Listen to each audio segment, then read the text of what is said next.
Hello, this is Tim Malloy, and this will be video 1-3 on forces. I chose to do problem number 14, so let's get started. Assume the three blocks M1 equals 1 kilogram, M2 equals 2 kilograms, and M3 equals 3.5 kilograms. Portraying the figure below, move on a frictionless surface and a force F equals 40 N, X as shown on the 3.5 kilogram block. Determine, and then, sorry.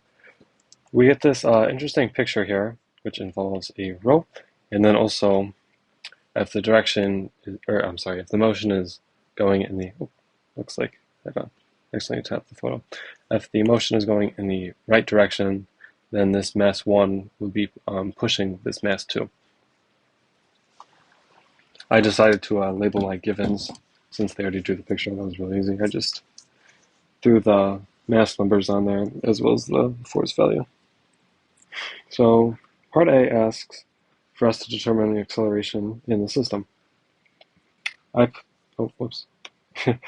thought this part was pretty simple because we're able to just understand the system as a whole. We don't have to go into individual parts.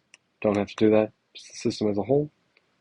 For that, we can just go straight into the law of acceleration. Total force equals mass times acceleration, or as I kind of like to say, total force equals total mass times total acceleration. Remember, this whole system has the same acceleration, which they kind of allude to in part A if you're struggling with some conceptual parts.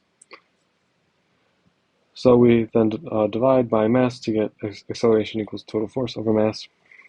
Plug in some values. Acceleration equals 4 newtons over 1 kilogram plus 2 kilograms plus 3.5 kilograms. Acceleration equals 6.15 meters per second squared.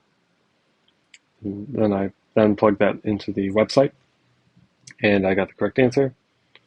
And in these small step problems, you're going to be wanting to put in your answers right away as soon as you get them, because you may need to use answers from previous questions in future questions. So that went pretty well. Let's do part B. Determine the tension in the cord connecting the 3.5 kilogram and the 1 kilogram block. So M3,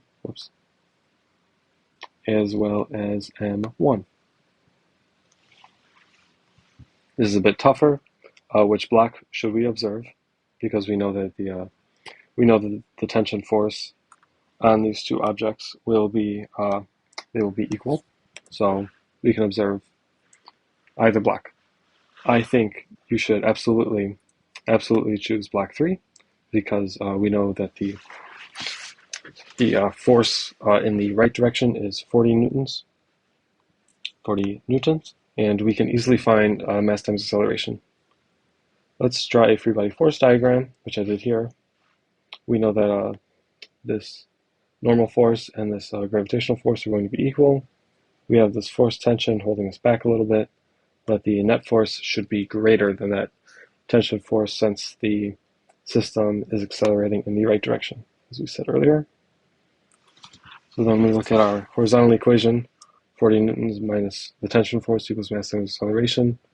For mass times acceleration, we just use the mass of M3, as well as the acceleration that we solved for in part A, to get 21.5 newtons.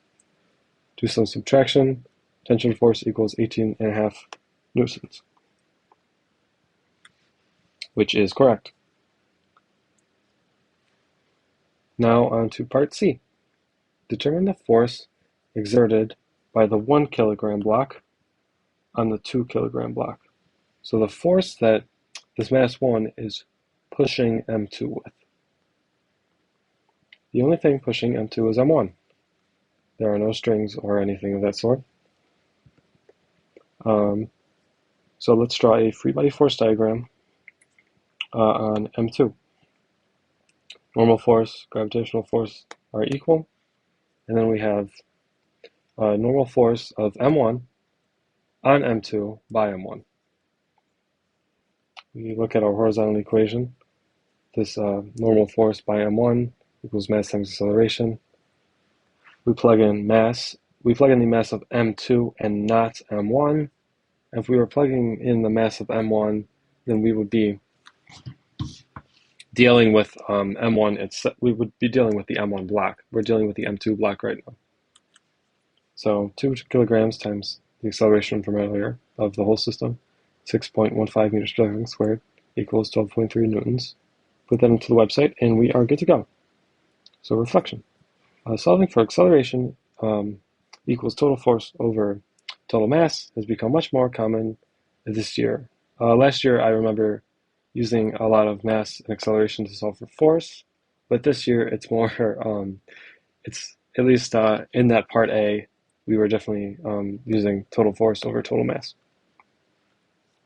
Also, if possible, you should absolutely tackle the simplest free body force diagrams available. For this problem, I did not find it necessary to draw a big free body force diagram. Like I'll show you an example of this one from earlier. I opted to draw free body force diagrams for all 3 parts because it's very simple to understand. With this one, might be a little tougher, so let's just take it in little itty bitty parts. Let's just do the parts that we need to know. A, just asking for the whole system, no need to draw a diagram.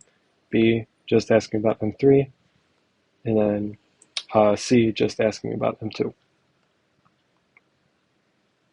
Thank you for watching. And